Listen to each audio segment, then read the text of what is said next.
लोग सबसे पहले प्राइमरी एक्टिविटी को जानेंगे। इन प्राइमरी एक्टिविटी हुआ कि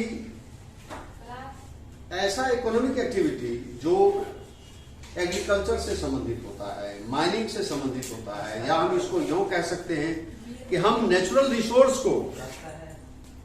रिसोर्स को बिना कोई परिवर्तन किए उसका यूज करते हैं। That is called primary activity. तो प्राइमरी एक्टिविटी में बहुत सारे एक्टिविटी आते हैं, जैसे लंबरी हो गया, लकड़ी काटना, इधर उधर बेचना, इकट्ठा करना। उसके बाद फूड गैदरिंग, भोजन इकट्ठा करना, दुनिया के अलग अलग भागों में भोजन इकट्ठा करता है। अब ये भोजन इकट्ठा में पशु क्या कहते हैं, जानवर का शिकार भी हो सकता है, कंदमूल फल का इकट्ठा करना भी हो सकता है। जैसे आप जाएंगे अमेजन सब क्षेत्र में, तो लोग दिन भर बहुत सारे खाद्य पदार्थ खोजते रहते हैं और उसको कलेक्ट करते हैं। जैसे आप लोग बहुत लोग खाते हैं, च्युइंगम खाते हैं, तो वो जंगल से, वही अमेजन के जंगल में पाया जाता है और उसको एकत्रित करता है। बड़ा लंबा प्रोसेस है। एक आदमी जो है दिन भर वो जोखिम भरे काम को करते रहता है, तब जाके उसको मिलता है वो रेसिन टाइप का मिलता है जो लसलसा होता है। फिर उसको लाके काफी प्रोसेसिंग करके उसे चीजों बनाया जाता है। तो जैसे नट्स है, रूट्स है, फ्रूट्स है, लीव्स है, ये सब अलग अलग लोग इकट्ठा करके खाते हैं, उसको जीवन यापन करते हैं, है ना। मानव तो हर चीज खाता है। जैसे आप लोग को शायद पता होगा कि 26 दिसंबर 2004 को जो सुनामी लहराया था, उसमें एक ट्राइब है अंडमान निकोबार में, जिसको हम कहते हैं शोम्पेन के नाम से जाना जाता है। तो उसकी संख्या 2 अंकों में है, यानी 68-70 के आसपास था। तो एक भी शोम्पेन नहीं मरा, क्योंकि उसको पहले पता चल गया। वो सारा शोम्पेन जो है ऊपर पर्वत पर चढ़ गया, पर्वत पर जो पेड़ था उस पर बैठ गया और 1 सप्ताह तक पत्ता खा के जीवित रह गया, एक भी नहीं मरा। आज हमारा विज्ञान उस पर रिसर्च कर रहा है कि ऐसे लोगों को, यानी क्या कहते हैं उसको, जिसका सिक्स्थ सेंस ज्यादा मजबूत होता है, यानी किसी भी आपदा का उसे पूर्व सूचना मिल जाता है। तो ये फूड गैदरिंग हो गया। फूड गैदरिंग के बाद हंटिंग हो गया। अब देखिए, हंटिंग के भी अलग अलग टाइप्स हैं। कुछ हंटिंग अस्थायी होता है, जैसे पिग्मी ले लीजिए, पिग्मी अस्थायी हंटिंग करता है, उसका अस्थायी घर होता है। और कुछ हंटिंग होता है नोमैटिक हंटिंग होता है, जैसे ये खिरगी जो है नोमैटिक हंटिंग का कार्य करता है। घूम घूम के शिकार करता है, जहां शिकार मिलता है वहां डेरा डंडा डाल दिया और शिकार खत्म, तो फिर वहां से चल पड़ता है। उसके बाद कुछ पशुपालन का कार्य करते हैं। पशुपालन भी 2 होते हैं, एक अस्थायी और दूसरा होता है यानी नोमैटिक। बात समझ में? तो जैसे अफ्रीका के पूर्वी भाग में आप जाएंगे, मसाई एक ट्राइब है जो पशुपालन का कार्य करता है, उससे अपना जीवन यापन करता है। तो अस्थायी पशुपालन है। परमानेंट माना जो है एनिमल हस्बेंड्री है। उसके बाद कुछ लोग जो है ये घूम घूम के पशुचारण करते हैं, जहां उसके पशु के लिए चारा मिल गया वहीं डेरा डंडा डाल के रहना शुरू कर देता है। फॉर एग्जाम्पल बिडोई पद्दू जिसको बोलते हैं हिंदी में, अरब के रेगिस्तान में पाए जाते हैं। वो भेड़ बकरी के झुंड के साथ घूमते रहता है, जहां पशु चारण की संभावना जो रहती है वहां डेरा डाल के रहता है कुछ दिन। फिर जैसे वहां से घास खत्म तो वो चल पड़ता है दूसरी जगह। ये सब है। उसके बाद है एग्रीकल्चर, कल्टीवेशन भी है। कल्टीवेशन भी प्राइमरी एक्टिविटी में आता है। अब देखिए, कल्टीवेशन जो है भी 2 तरह का होता है सामान्य तौर पर। एक होता है सीडेंट्री एग्रीकल्चर, दूसरा होता है शिफ्टिंग एग्रीकल्चर। तो शिफ्टिंग एग्रीकल्चर जो है ट्राइबल सोसाइटी की विशेषता है। बात समझ रहे हैं? ट्राइबल सोसाइटी की विशेषता है। जनजातीय समाज में वो जंगल को साफ करके खेती करता है, एक ही तरह का फसल उगाता है, मिट्टी की फर्टिलिटी कम हो जाती है, उस लैंड को फैलो छोड़ देता है और फिर दूसरे जंगल को उसी विधि से साफ करके खेती के तरह यूज किया जाता है। फिर उसको भी छोड़ दिया जाता है।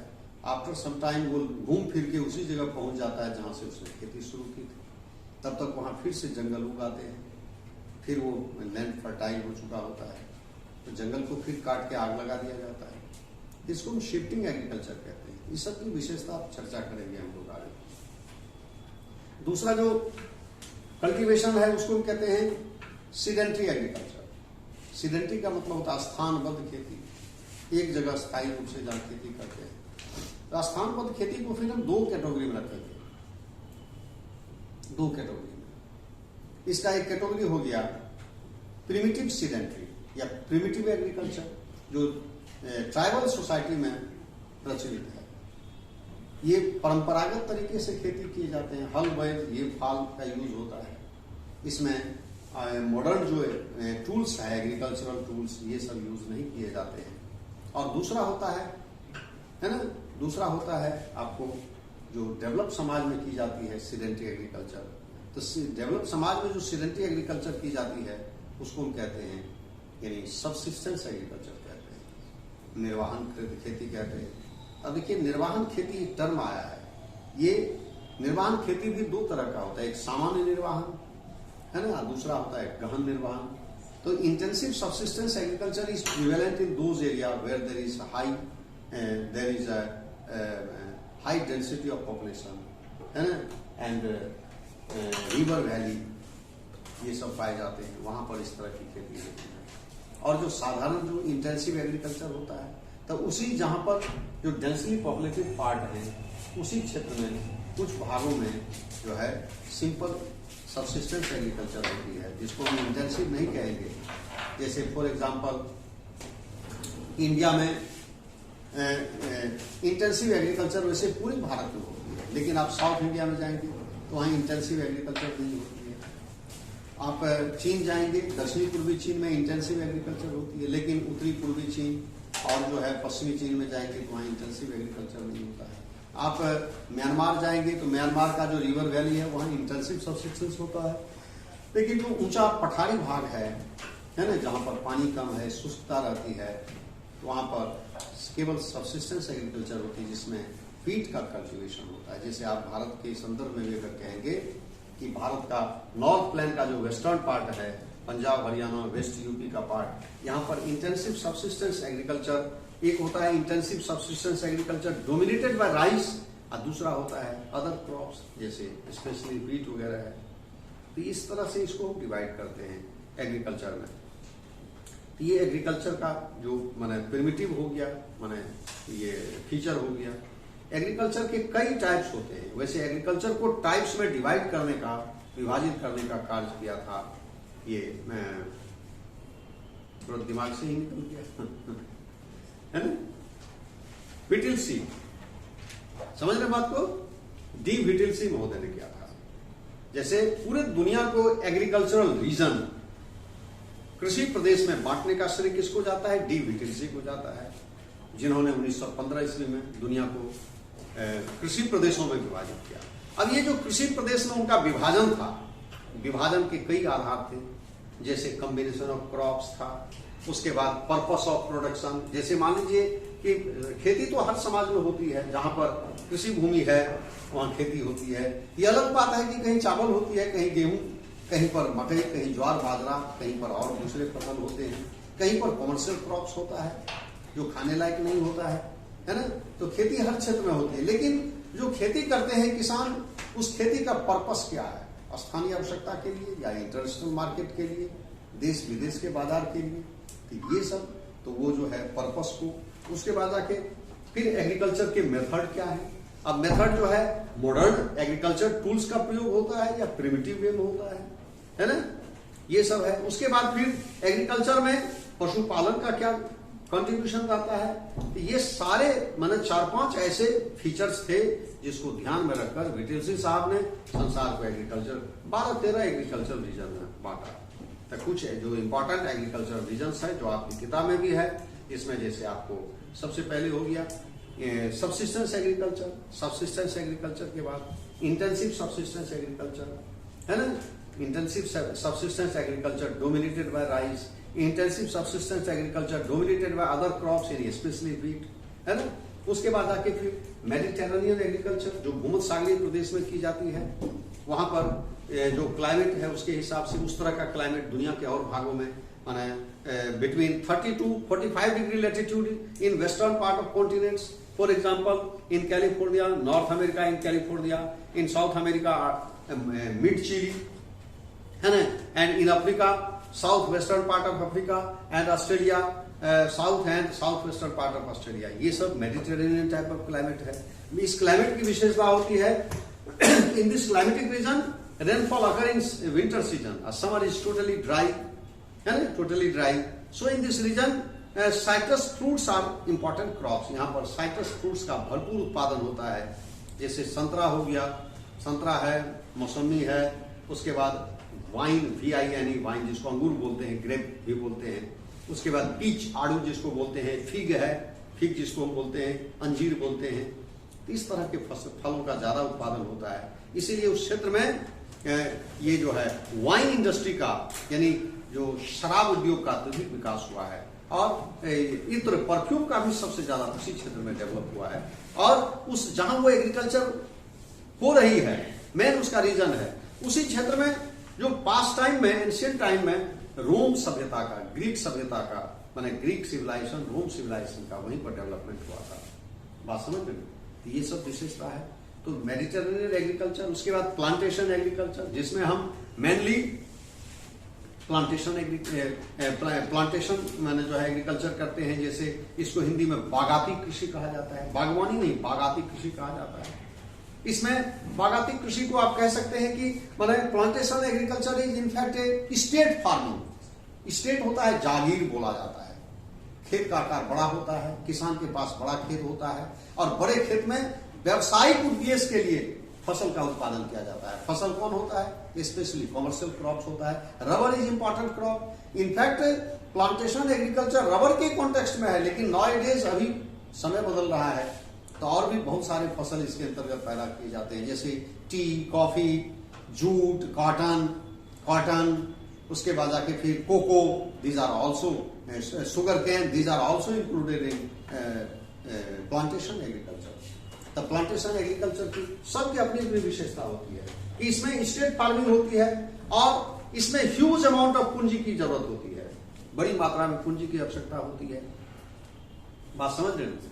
और इसकी तीसरी अगली विशेषता होती है कि local labour and former owner, स्थानीय मजदूर होता है, विदेशी मालिक होता है, और इसका हेड ऑफिस प्राय यूरोपीय कंट्री में होता है। और इसमें जो भी उत्पाद होते हैं वो स्थानीय आवश्यकता के लिए नहीं, इंटरनेशनल मार्केट को ध्यान में रखकर वो उत्पाद मतलब जो है तैयार किया जाता है। और उसके बाद उस प्लांटेशन के विद इन प्लांटेशन है ना, जो खेत होता है बागान के अंदर ही ये प्रोसेसिंग सेक्टर होता है ना, प्रोसेसिंग सेक्टर होता है। और उसमें जो मजदूर काम करते हैं, मजदूर को सैलरी दी जाती है, जैसे लोग फैक्ट्री में काम करता है मंथली सैलरी दी जाती है, उसी में उसके स्वास्थ्य है, यानी मेडिकल फैसिलिटीज, एजुकेशन, बच्चों के लिए सारी सुविधा उसमें उपलब्ध होती है। समझ रहे हैं? और ये एग्रीकल्चर जो है 19वीं सेंचुरी में कॉलोनियल पीरियड में डेवलप हुआ था। बात समझ रहे हैं? ये हो गया प्लांटेशन एग्रीकल्चर। उसके बाद अगला एग्रीकल्चर है, इसको डेयरी फार्मिंग कहते हैं। इसमें मेनली डेयरी प्रोडक्ट्स का यानी गोपालन होता है, अच्छी नस्ल की गायें पाली जाती हैं। एक गाय औसतन प्रतिदिन 50 लीटर दूध देती है ना, बड़ी मात्रा में। और गाय के रखरखाव के लिए, मेंटेनेंस के लिए मेडिकल टीम होती है, और उस फार्मिंग के अंदर ही प्रोसेसिंग सेंटर होता है, जैसे दूध को पेस्चराइज किया जाता है, पेस्चराइज करके चीज बनाया जाता है, ड्राई फॉर्म में मिल्क को पॉलीपैक किया जाता है, स्थानीय लोकल मार्केट को सर्व किया जाता है, और चीज उसके बाद फिर जो एक्स्ट्रा चीज के बाद पनीर नहीं, मक्खन, बटर, चीज तो पनीर को ही बोलते हैं ना, चीज, उसके बाद बटर, मक्खन जिसको कहते हैं, ये सब पैक किया जाता है, बनाया जाता है। और फिर जो एक्स्ट्रा दूध बच जाता है उसको ड्राई फॉर्म में कन्वर्ट कर दिया जाता है, पॉलीपैक कर दिया जाता है और देश विदेश यानी इंटरनेशनल मार्केट तक को सर्व किया जाता है। इसमें बड़ी मात्रा में पूंजी प्राप्त होती है, सारा काम मशीन से होता है, वेल मैनेज होता है, इसमें मैनेजरल स्किल की जरूरत होती है ना।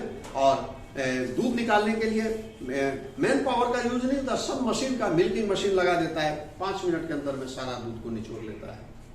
ये सब जो है एग्रीकल्चर ये हाई डेवलप्ड है, माने this agriculture is well developed in north eastern part of North America such as Canada, USA, उसके बाद north western part of Europe such as Norway, Sweden, Finland, Denmark, Luxembourg, Germany, France, etc, इन देशों में। वहां से बाहर ये जाके ऑस्ट्रेलिया न्यूजीलैंड में भी काफी विकसित हो गया है। बात समझ रहे हैं? इसमें जो गाय की नस्ल होती है सब ठंडे प्रदेश में जो है फ्राइजन हॉस्टेंस जो होते हैं उस तरह के नस्ल की होती है, जो माने जिसको हम क्या कहते हैं, यानी यहाँ अपनी भाषा में उसको कौन क्या कहते हैं, जर्सी गाय, जर्सी के नाम से जाना जाता है। समझ रहे? हाइब्रिड गाय होती है और बड़ी मात्रा में दूध देती है। ये हो गया, ये डेयरी फार्मिंग हो गया। उसके बाद अगला है कॉमर्शियल ग्रेन फार्मिंग।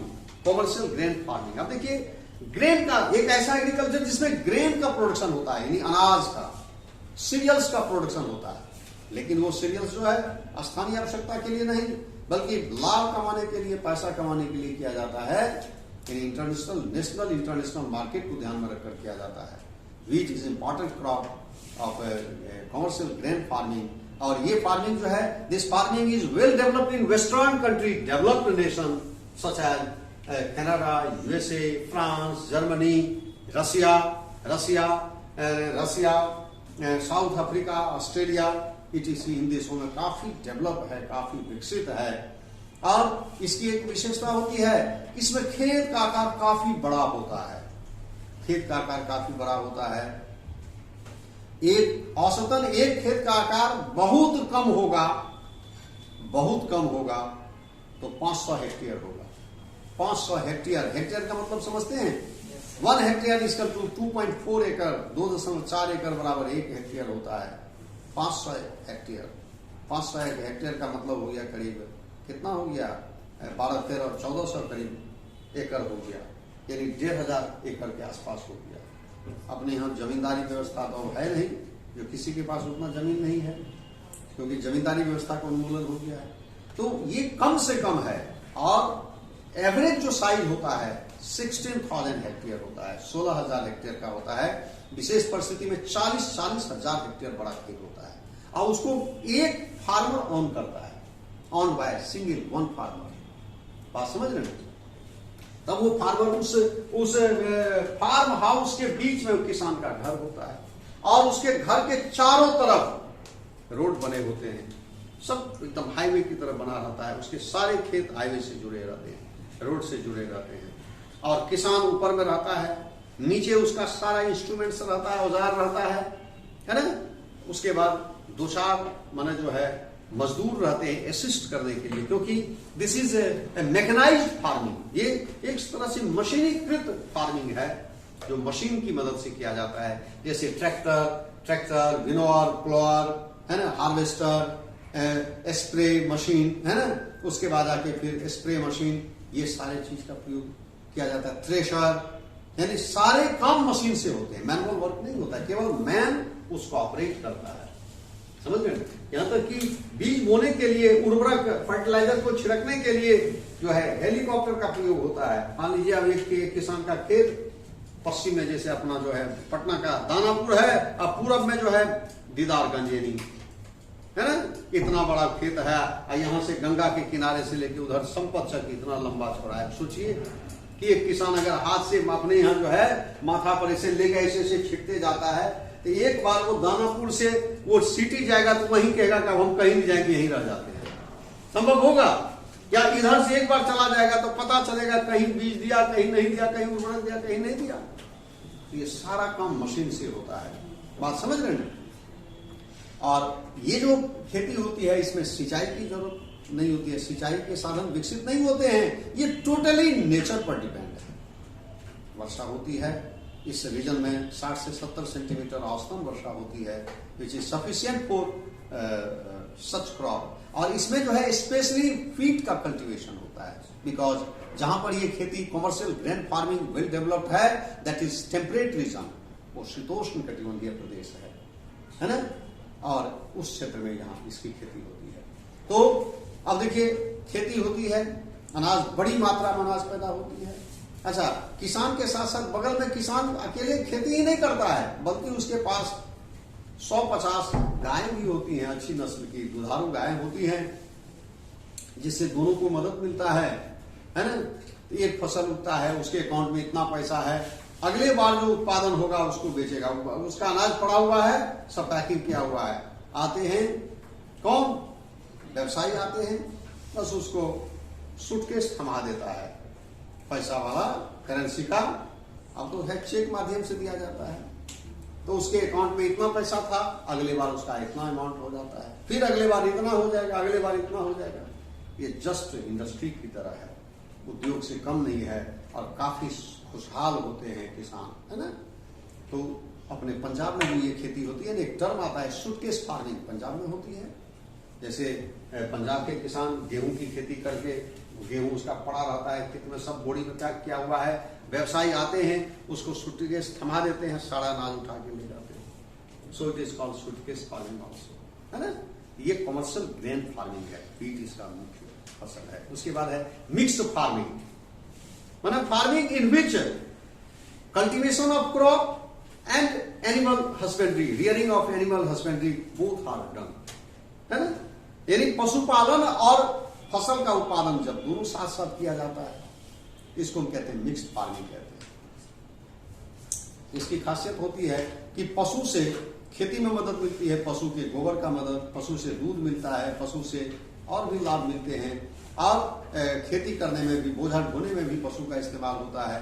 और खेती जो हुई, अनाज पैदा हुआ, अनाज किसान खाया, और उसका जो भूसा वगैरह है, अवशिष्ट पदार्थ है, वो पशु को चारा मिल गया। तो दोनों एक दूसरे से बेनिफिटेड होते हैं, है ना। This agriculture is prevalent in tropical and सब ट्रॉपिकल रीजन, ये होती है, टेम्परेट रीजन में नहीं, समझ रहे हैं। इस तरह से बहुत सारे खेती के टाइप्स हैं। अभी एक कृषि जो है अभी हाल फिलहाल में, यानी करीब 3-4 दशकों में ज्यादा डेवलप हुआ है, उसको कहते हैं बागवानी कृषि, अंग्रेजी में इसको हॉर्टिकल्चर कहा जाता है। हॉर्टिकल्चर में साग सब्जी का, ग्रीन ग्रोसरी मतलब जो है का उत्पादन होता है ना, साग सब्जी का उत्पादन होता है, और साग सब्जी को ट्रक के माध्यम से गंतव्य स्थान पर जहां उसका कंज्यूमिंग सेंटर है उसको पहुंचाया जाता है ट्रक के माध्यम से। इसको ट्रक फार्मिंग के नाम से भी जाना जाता है। जितने भी बड़े बड़े नगर हैं दुनिया के, वहां पर ये ज्यादा डेवलप है। नगर, बड़े बड़े नगर के चारों तरफ ये मतलब जो है विकसित है, समझ रहे हैं। ये सब टाइप्स हैं कृषि के। यहाँ पर देखिए हम लोग पहले एनिमल हस्बेंड्री, पहले जो है हंटिंग और गैदरिंग। तो हंटिंग एंड गैदरिंग इज माने found in tribal society. Hunting और गैदरिंग जो है सभ्य सोसाइटी में नहीं होते हैं, या ये जो है क्या करते हैं, तो या तो शिकार करते हैं जानवर का, या मछली पकड़ते हैं, फिशिंग का काम करते हैं, उससे जीवन यापन करते हैं, या गैदरिंग का काम करते हैं, फूड गैदरिंग करते हैं, जैसे शिकार के द्वारा फूड गैदरिंग करते हैं, जानवर का शिकार करके, या जंगल से कंदमूल, फल, नट वगैरह ये सब इकट्ठा करते हैं और उससे अपना जीवन यापन करते हैं। ये ट्राइबल सोसाइटी में है। And this hunting and gathering is found in tropical and temperate both region, दोनों प्रदेश में ये पाया जाता है। सेकेंड है आपको पेस्टोरलिज्म है। पेस्टोरलिज्म कहलाता है पशुपालन, यानी मतलब एक ऐसी कृषि व्यवस्था जिसमें पशु पाला जाता है, पशुपालन का काम किया जाता है, उसी से जीवन यापन चलता है। This is also prevalent in tribal society, है ना, specially tropical and temperate both region, दोनों क्षेत्र में ये पेस्टोरलिज्म होता है। अब ये पेस्टोरलिज्म दो तरह का होता है। पहला है नोमैडिक हर्डिंग, इसको कहते हैं घुमंतु पशुचारण। घुमंतु पशुचारण ये एकदम विशुद्ध ट्राइबल सोसाइटी की विशेषता है। जैसे अरब में बिडोइंग, या जिसको हिंदी में बद्दू बोला जाता है, वो भेड़ बकरी चलाता है और जहां चारा मिलता है वहां डेरा डाल के वहां रहता है। तो ये जो है यानी डेजर्ट एरिया में होता है, यानी नोमैडिक हर्डिंग होता है। और दूसरा है कमर्शियल लिव स्टॉक रियरिंग है। अब जैसे देखिए कि मैंने एनिमल हस्बेंड्री या pastoralism is also found in develop society, है ना, डेवलप और developing society, specially in those area where there is hilly region, है ना, हिली रीजन जहां पर पहाड़ी क्षेत्र है या पठारी क्षेत्र है ना, जहां घास की प्रचुरता होती है, तो खेती संभव नहीं हो पाता है। तो लोग क्या करते हैं वहां पर पशु पालते हैं। पशु कई किस तरह के पालते हैं, जैसे भेड़ बकरी, इस तरह के पशु को पालते हैं। उससे बड़ी मात्रा में मांस भी प्राप्त होता है, दूध प्राप्त होता है, ऊन प्राप्त होता है। इसको हम जो है कमर्शियल ग्रेन फार्मिंग, यानी इसमें जो है पशु को पालने का उद्देश्य होता है व्यवसाय के पर्पज से, व्यवसाय के लिए पाला जाता है और उसी से अपना जीवन यापन करता है। जैसे घोड़ा वगैरह भी इसमें पशु होता है, घोड़ा है, भेड़ है, बकरी है, ये सब पशु पाले जाते हैं। है ना। उसके बाद एग्रीकल्चर पर आइए। एग्रीकल्चर है कि ये एग्रीकल्चर में खेती माने जमीन को, भूमि को, मिट्टी को जोत कोड़ कर फसल बोना, ये एग्रीकल्चर कहलाता है। ये एग्री और कल्चर दो शब्द से बना है, बात समझ रहे। एग्री माने लैंड को कहते हैं और कल्चर माने उससे उत्पादन करना, भूमि को जोत कोड़ कर उससे फसल पैदा करना, एग्रीकल्चर कहलाता है। अब देखिए एग्रीकल्चर का जो पहला है subsistence agriculture. A agriculture system in which agriculture activity is totally focused on, उसको क्या कहिए, यानी जीवन यापन के लिए, यानी किसी तरह से जीवन यापन करने के लिए, पेट भरने के लिए जो खेती की जाती है, फसल पैदा किया जाता है, उसको कहेंगे सबसिस्टेंस एग्रीकल्चर।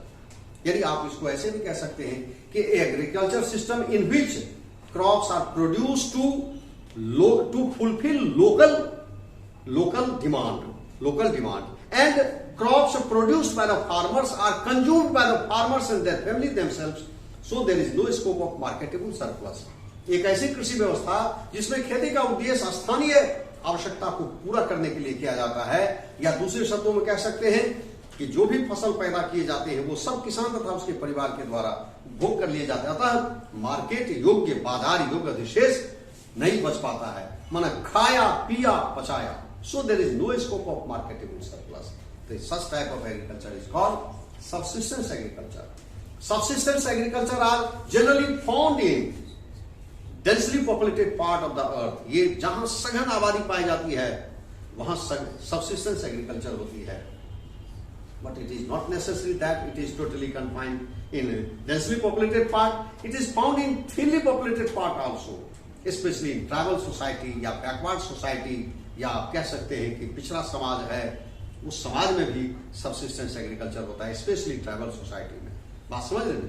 तब देखिए जहां सघन आबादी होती है, जहां सघन आबादी होती है तो वहां का सबसिस्टेंस हो जाएगा इंटेंसिव, जुड़ जाएगा, और जो जनजातीय समाज का है वो आ जाएगा प्रिमिटिव। अब देखिए सबसिस्टेंस एग्रीकल्चर के फिर दो टाइप्स हो जाएंगे, है ना। सबसिस्टेंस एग्रीकल्चर के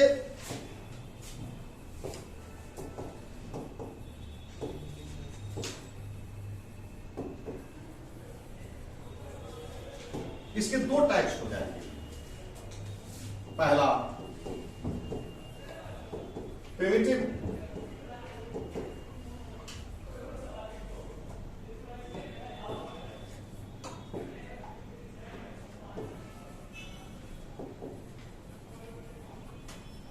एग्रीकल्चर, और दूसरा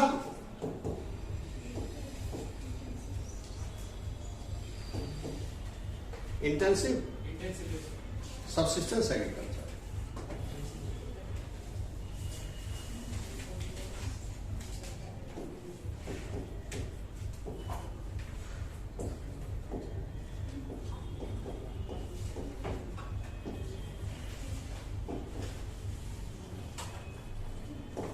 अब देखिए प्रिमिटिव एग्रीकल्चर, इसको हिंदी में कहेंगे आदिम कृषि। हिंदी में क्या कहेंगे? आदिम। आदिम का मतलब क्या? जनजातीय समाज जो आदिम तौर तरीके से, ऐसे समाज जो आदिम तौर तरीके से, प्रिमिटिव वे ऑफ लाइफ जो लीड करते हैं, उसको कहते हैं आदिम जाति, आदिवासी या जनजाति, ट्राइब्स कहते हैं, है ना। ये प्रिमिटिव एग्रीकल्चर, प्रिमिटिव सोसाइटी में, यानी प्रिमिटिव सोसाइटी का मतलब क्या? आदिम समाज, यानी जनजातीय समाज, है ना, आदिवासी समाज, ऐसे समाज में होती है। अब इसका फिर दो पार्ट हो जाएगा, समझ रहे? दो पार्ट हो जाएगा। पहला शिफ्टिंग और दूसरा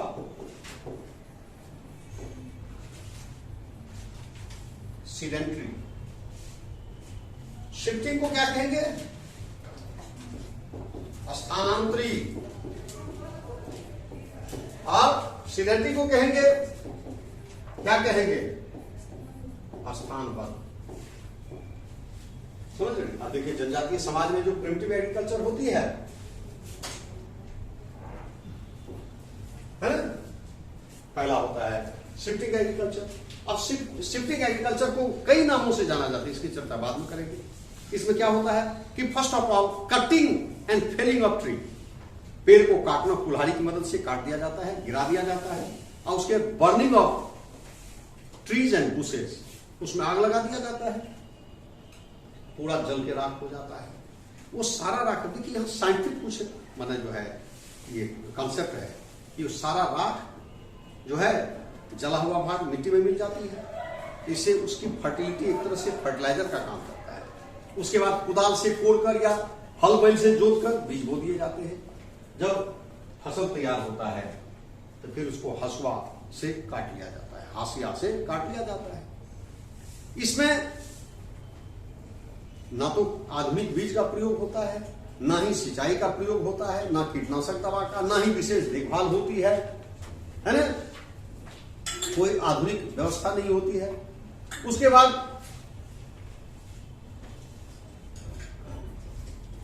तो इसमें जंगल में आग लगा दिया जाता है, फिर बीज बोया जाता है, फसल जब तैयार हुआ काट लिया, उसके बाद वही स्थानीय रूप में कंज्यूम कर लिया जाता है। इसमें इतना ही फसल पैदा होता है जो जनजातीय समाज का काम चल जाए। अतिरिक्त अब इसकी विशेषता कहेंगे कि size of land holding is very small, it's size ranging 0.75 एकड़ टू 1.5 एकड़, 0.75 एकड़ से लेकर अधिकतम ये 1.5 एकड़ तक होता है। हालांकि 1.5 एकड़ कम ही मिलता है, ये रेयर मिलेगा आपको, समझ रहे हैं। अभी के संदर्भ में तो और ही कम हो गया, इसका आकार छोटा हो गया, एक व्यवस्था हो गया। दूसरा कि there is no use of modern agriculture tools, इसमें कोई मॉडर्न एग्रीकल्चर टूल्स का प्रयोग नहीं होता है।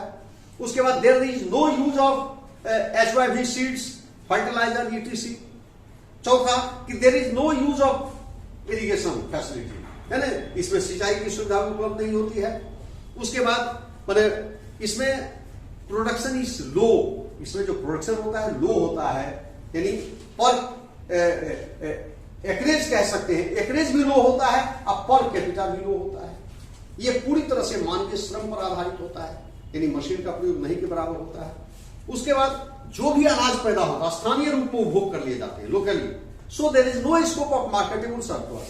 और इसीलिए this is the reason that in those society, tribal society where such type of agriculture is practised in present day, economy stagnant, वहां की जो अर्थव्यवस्था होती है स्थिर होती है, उसमें कोई स्कोप नहीं होता है, यानी ग्रोथ की कोई चांस नहीं है और कोई संभावना नहीं है, समझ रहे हैं। दूसरी बात, प्रेजेंट टाइम की बात करेंगे तो इस जहां पर ये खेती होती है जनजातीय समाज में, तो आज के समय में इन्वायरमेंट के लिए एक बड़ा थ्रेट है। इसीलिए हर देश में उस देश के सरकार के द्वारा उस टाइप को, यानी उस एग्रीकल्चर से मैंने स्थानबद्ध खेती की तरफ उसको चेंज किया जा रहा है, उसको बदला जा रहा है।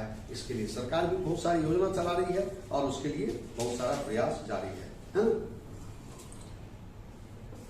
तीसरी बात, अगली विशेषता इसकी है कि only food crops are dominate in this agriculture. इसमें जैसे मेज, अब फूड क्रॉप में भी टेम्परेट क्रॉप नहीं, केवल ट्रॉपिकल क्रॉप सच एज मेज, ज्वार, बाजरा, रागी, टेपियोका, ये सब फसल पैदा किए जाते हैं। ट्रॉपिकल क्रॉप सारा है ना, इसकी खेती होती है। चावल, राइस ऑल्सो, चावल भी खेती की जाती है।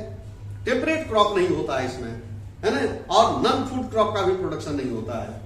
ये सब फसल पैदा किए जाते हैं, समझ रहे हो आप। इस एग्रीकल्चर को शिफ्टिंग एग्रीकल्चर या slash and burn agriculture, slash में साफ करना और बर्न काटना, जलाना हिंदी में कहेंगे।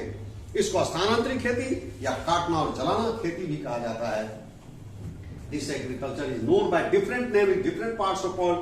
For example, in Mexico and Central America it is known as milpa, in Brazil it is known as roca, in Venezuela it is known as conuco, Venezuela conuco कहा जाता है इसको, है ना।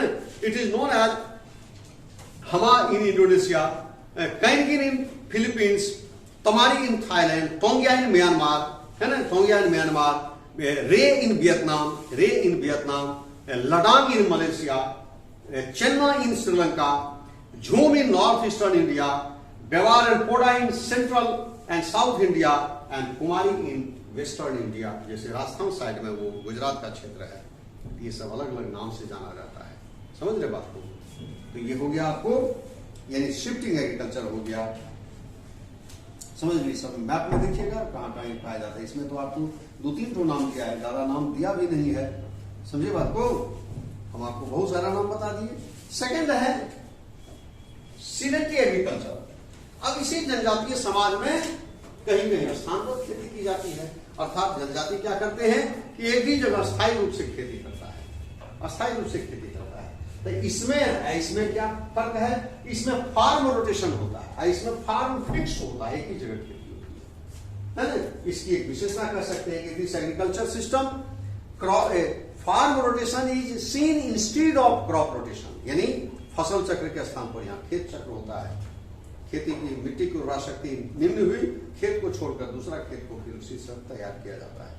और इसमें स्थानबद्ध खेती होती है, भी जनजातीय समाज में है। इसमें भी वही केवल स्थानीय आवश्यकता पूर्ति के लिए खेती किया जाता है, समझ रहे हैं। तो इसी क्षेत्र में ये भी खेती दोनों प्रचलित है। अगला है इंटेंसिव सबसिस्टेंस एग्रीकल्चर। अब देखिए इसमें दो शब्द है, जैसे हमारे देश भारत के एग्रीकल्चर का क्या है, the nature of Indian agriculture is intensive subsistence type. भारतीय कृषि का स्वरूप गहन निर्वहन प्रकार का है। जैसे why Indian agriculture is termed as intensive agriculture, because in India agriculture is done intensively, माने a agriculture system in which farmer try to produce more and more crops from unit area of land in which there is no scope of fallow land, जिसमें कभी पड़ती भूमि को नहीं छोड़ता है। जैसे एक फसल कटा दूसरा लगा दिया, दूसरा कटा तीसरा लगा दिया, कभी पड़ती नहीं छोड़ा जाता है। और ये जो है सालों भर खेती होती है, तथा बड़ी मात्रा में अनाज पैदा करने के लिए वो दे यूज ऑल पॉसिबल एफर्ट, है ना, वो जितना भी संभव है हर माने संभव प्रयास को अमल में लाता है। जैसे अच्छे बीज का प्रयोग, उर्वरक का प्रयोग, कीटनाशक दवा का प्रयोग, एग्रीकल्चर टूल्स का प्रयोग, तो इससे अधिक मात्रा में बड़ी मात्रा में खेती अनाज पैदा की जाती है। अब बड़ी मात्रा में जो अनाज पैदा होती है ड्यू टू फास्ट पॉपुलेशन, बड़ी जनसंख्या के कारण crops produced by the farmers are consumed their family farmers and their family themselves, इसलिए बाजार योग अधिशेष नहीं बच पाता है, इसीलिए इसको हम सबसिस्टेंस एग्रीकल्चर कहते हैं। इस एग्रीकल्चर वाले सोसाइटी में भी किसान की स्थिति प्राय बहुत उसमें परिवर्तन की गुंजाइश नहीं रहती है। तो समझ रहे हैं, ये घनी जनसंख्या वाले भागों में की जाती है। अब ये इंटेंसिव सबसिस्टेंस एग्रीकल्चर को हम बोलते हैं कि intensive subsistence agriculture dominated by rice. तो राइस क्रॉप जो होगा साउथ ईस्ट एशिया में, जैसे आपको भारत है, दक्षिण एशिया में भारत है, बांग्लादेश है, म्यांमार है, थाईलैंड है, वियतनाम है, लाओस है, कंबोडिया है, फिलीपींस है, इंडोनेशिया है, उसके बाद दक्षिणी पूर्वी चीन है, ताइवान है, दक्षिणी जापान है, ये सब है। तो यहाँ पर राइस, यहाँ चूंकि नदी घाटी है, फर्टाइल सॉइल है, वर्षा होती है, एल्यूवियल सॉइल है और एरिगेशन फैसिलिटी है, इसलिए चावल की खेती होती है। जनसंख्या भी अधिक है, तो चावल की खेती में जो लेबर फोर्स की आवश्यकता होती है वो भी पूरा हो जाता है। तो यहाँ पर ये खेती होती है। और इसी क्षेत्र के वैसे भाग जहाँ पर की वर्षा कम होती है ना, वहां पर जो है intensive subsistence agriculture dominated by other crops, जैसे स्पेशली व्हीट की खेती होती है। जैसे आप हर देश में जाएंगे व्हीट का भी क्षेत्र मिलेगा, दोनों आपके आपस में जुड़ा हुआ है। ये एग्रीकल्चर हो गया। उसके बाद नेक्स्ट है प्लांटेशन एग्रीकल्चर। समझ रहे हैं, आप इसको कह सकते हैं कि intensive subsistence agriculture is prevalent in monsoon region, और मानसून रीजन में जो है पैडी, इसमें शायद दिया भी है आपकी किताब में, है ना। Intensive subsistence agriculture dominated by weight paddy cultivation, और उसके बाद agriculture dominated by crops other than paddy, दोनों इसमें दिया हुआ है, इसको आप पढ़िएगा। नेक्स्ट है प्लांटेशन एग्रीकल्चर। इसमें देखिए डायग्राम भी दिया है, मैप दिया है, डायग्राम, जैसे जो धान रोपनी का काम हो रहा है, राइस ट्रांसप्लांटेशन का काम, समझते बात। प्लांटेशन एग्रीकल्चर तो बताया ही, ये कॉलोनियल पीरियड में 19th सेंचुरी में डेवलप हुआ है ना, यूरोपियन के द्वारा डेवलप हुआ। जब हमारा मॉडर्न इंडस्ट्री डेवलप हुआ उस समय ये व्हीकल्स वगैरह में रबर की मांग बढ़ी, तो रबर की आवश्यकता पूर्ति के लिए उसकी खेती की जाने लगी, और इसकी खेती दक्षिण पूर्व एशिया में शुरू हुई। जैसे मलेशिया हाल फिलहाल तक रबर के उत्पादन में बड़ा एक पोजीशन होल्ड किए हुए था, हालांकि अभी उसकी स्थिति नीचे चली गई है। 3-4 कंट्री है जो ज़्यादातर रबर देता है। जैसे मलेशिया हो गया, थाईलैंड है, थाईलैंड है, इंडोनेशिया है, उसके बाद इंडिया है। ये 4 देश है जो दुनिया के 4 बड़े रबर उत्पादक देश के रूप में जाने जाते हैं। मलेशिया बड़े समय तक जो है इस पर अपना डोमिनेशन बनाए रखा। उसके बाद जो है फिर बीच में 96 के आसपास में सबसे बड़ा उत्पादक, रबर उत्पादक अपना देश भारत भी बन गया था। लेकिन उसके बाद फिर थाईलैंड है, तो थाईलैंड 1 नंबर पर है, 2 नंबर पर है ये मलेशिया, 3 नंबर पर है भारत, 4थे नंबर पर इंडोनेशिया है। यहाँ बड़ी मात्रा में रबर की खेती होती है। भारत में रबर की खेती केरला में होती है। भारत का 90-95% रबर एलोन केरला देता है। तो रबर के अलावा और भी फसल पैदा किए जाते हैं, जैसे ये चाय है, कहवा है, जूट है, जूट के बाद जाके फिर शुगर कैन है, बनाना ये सब भी इसमें जोड़ दिया गया है। बनाना, कोको का इस्तेमाल होता है चॉकलेट बनाने में। ये सब फसल था। देखिए प्लांटेशन एग्रीकल्चर में मैं बताया कि इसमें ये स्टेट फार्मिंग है, बड़े बड़े खेत में इसकी खेती की जाती है, उगाया जाता है। और इसकी खासियत ये है कि जब ये फसल लगाया जाता है खेत में, तो साल 2 साल तक कोई उत्पाद प्राप्त नहीं होता है। तो पूंजी लगातार चाहिए, जो मजदूर काम कर रहा है उसको सैलरी चाहिए, इसीलिए ह्यूज अमाउंट ऑफ कैपिटल की भी जरूरत होती है। उसके बाद फिर जब उत्पादन देता है तो उसके बाद विदेशी बाजार सारा माल चला जाता है और बड़ी मात्रा में आता है, कमाई आती है, यानी पूंजी आती है, यानी एक कहिए कि बड़ा आर्थिक मदद, आमदनी का एक सोर्स हो जाता है, समझ रहे हैं। और ये जो है यानी रबर इसमें मुख्य फसल हो गया। रबर के अलावा और भी फसल हैं। अब देखिए इस खेती की विशेषता है कि स्टेट फार्मिंग होती है। दूसरी विशेषता है कि ह्यूज अमाउंट ऑफ कैपिटल की जरूरत होती है। तीसरी विशेषता है कि local labour and foreign owner, स्थानीय मजदूर और विदेशी मालिक होता है। इसका हेड ऑफिस प्राय विदेश में होता है, यूरोपीय कंट्री में होता है, समझ रहे हैं। ये सब इसकी विशेषता है और इससे बड़ी आमदनी प्राप्त होती है।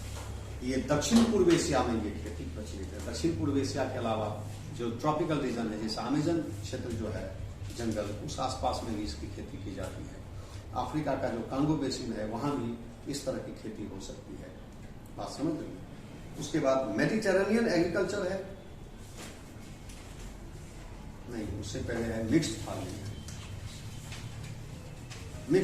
है, नहीं उससे भी पहले एक्सटेंसिव कमर्शियल ग्रेन फार्मिंग या कल्टीवेशन।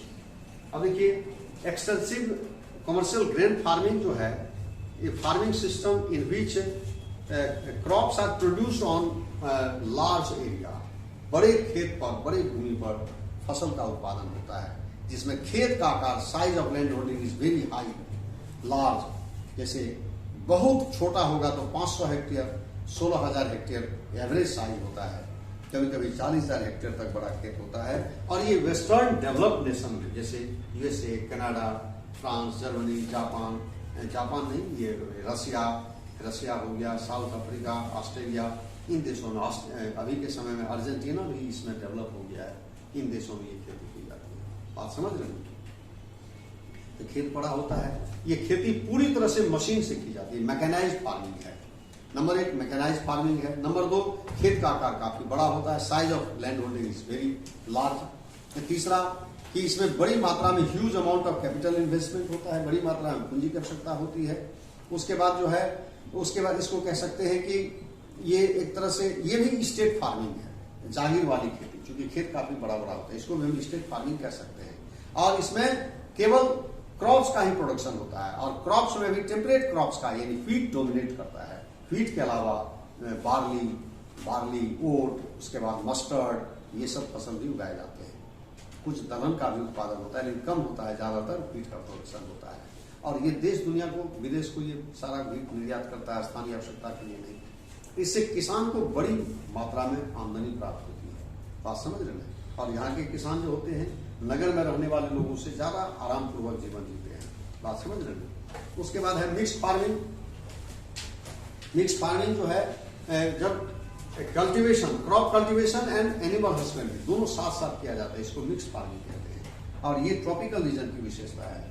ये कहाँ कहाँ पाया जाता है, जैसे यूरोप में, नॉर्थ वेस्टर्न यूरोप में, नॉर्थ अमेरिका, जैसे यूरेशिया, टेम्परेट जो लैटिट्यूड है, यहाँ पर इसकी खेती की जाती है। उसके बाद ट्रॉपिकल जोन में ये सब तो टेम्परेट जोन हो गया, थोड़ा सा टेम्परेट हो गया, और उसके ट्रॉपिकल जोन में भी इसकी खेती की जाती है ना। और यहाँ पर जो फसल उगाए जाते हैं, बार्ली, जौ, जई, राई, उसके बाद आके मेज, मकई, उसके बाद चारा वाला फसल, ये सब फसल पैदा की जाती है। समझ रहे बात को। और इसमें पशु के माध्यम से खेती में मदद मिलती है, जैसे खेती करने में, जोतने कोड़ने में, बोझा ढोने में, और जो पशु का गोबर होता है खेतों में डाला जाता है, तो दोनों एक दूसरे से बेनिफिटेड होता है। नेक्स्ट है डेयरी फार्मिंग है। डेयरी फार्मिंग जो है ये डेवलप्ड नेशन में की जाती है, और इसमें अच्छी नस्ल की गाय पाली जाती हैं जो काफी दूध देती है, बड़ी मात्रा में दूध देती है।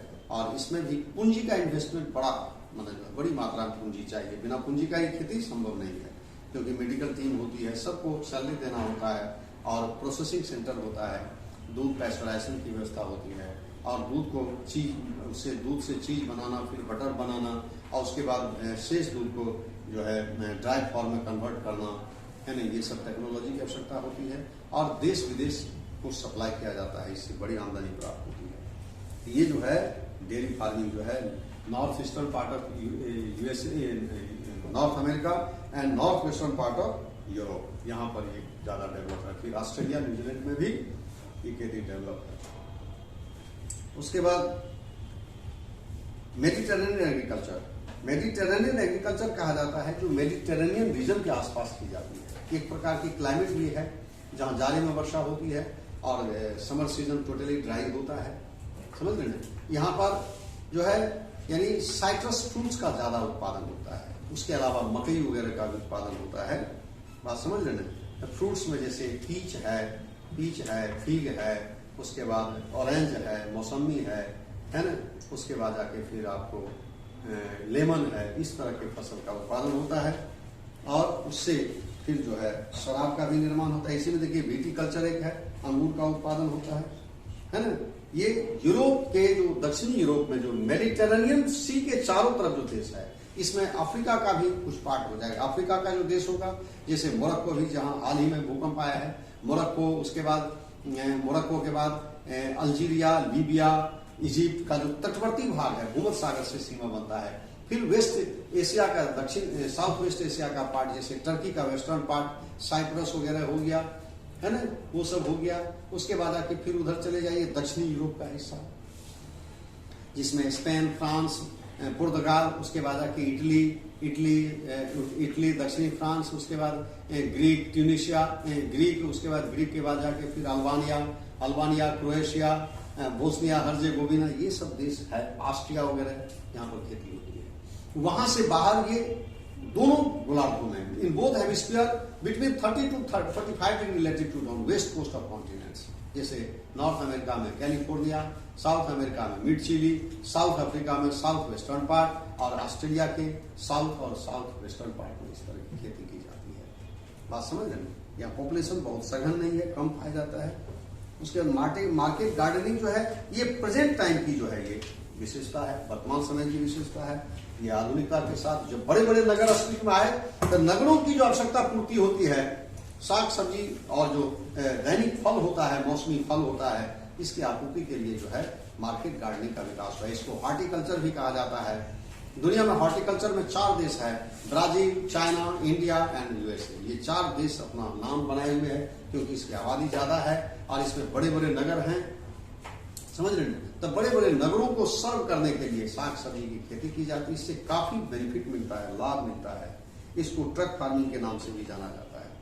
समझ रहे हैं। भूमध्य सागरीय प्रदेश में भी ये काफी विकसित है, वहां की भी क्लाइमेट इसके लिए बेस्ट है। उसके बाद है कोऑपरेटिव फार्मिंग, कलेक्टिव फार्मिंग। ये कोऑपरेटिव फार्मिंग और कलेक्टिव फार्मिंग ये रसिया की विशेषता है ना।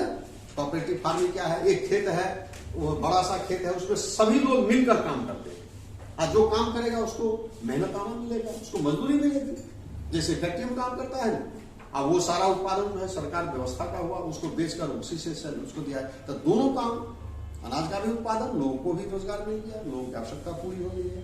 तो इसमें आता है कलेक्टिव फार्मिंग एक समूह से सब लोग एक साथ अपना खेत आपस में मिला के करता है। एक तो सरकार का कोऑपरेटिव एक सोसाइटी का खेत है, उस पर लोग काम करता है। दूसरा कि सब लोग मिलजुल के अपने खेत में काम करता है, तो कलेक्टिव फार्मिंग को कोल खोज कहा जाता है। ये जो कोऑपरेटिव फार्मिंग उसको शोक खोज कहा जाता है, शायद इसमें आपकी किताब में नहीं दिया है। ये यूरोपियन कंट्री में ये सब प्रचलित है। उसके बाद माइनिंग है। माइनिंग में जो है ये खनिज को धरती के नीचे से निकाला जाता है, समझ में नहीं। इसके कुछ फैक्टर्स होते हैं, जैसे फिजिकल फैक्टर है ना, इसमें आपको माने जो है वहां पर किस तरह का मिनरल्स है, मिनरल्स का साइज क्या है और कितनी गहराई में, ये सब फैक्टर काम करता है। वहां का इकोनॉमिक एक्टिविटी कैसा है, इकोनॉमी माने जो है डेवलप्ड है या बैकवर्ड है, क्योंकि पैसा बिना जब तक पूंजी नहीं लगाएगा तो माइनिंग कैसे होगा, है ना। उसके बाद फिर जो है यही सब टेक्नोलॉजी, वहाँ टेक्नोलॉजी माइनिंग के लिए जो टेक्नोलॉजी प्रयुक्त होगा अगर वो पर्याप्त है तो ठीक है, अन्यथा नहीं होगा। यही सब आपका है। अब इसमें जो क्वेश्चन है अगले दिन हम चर्चा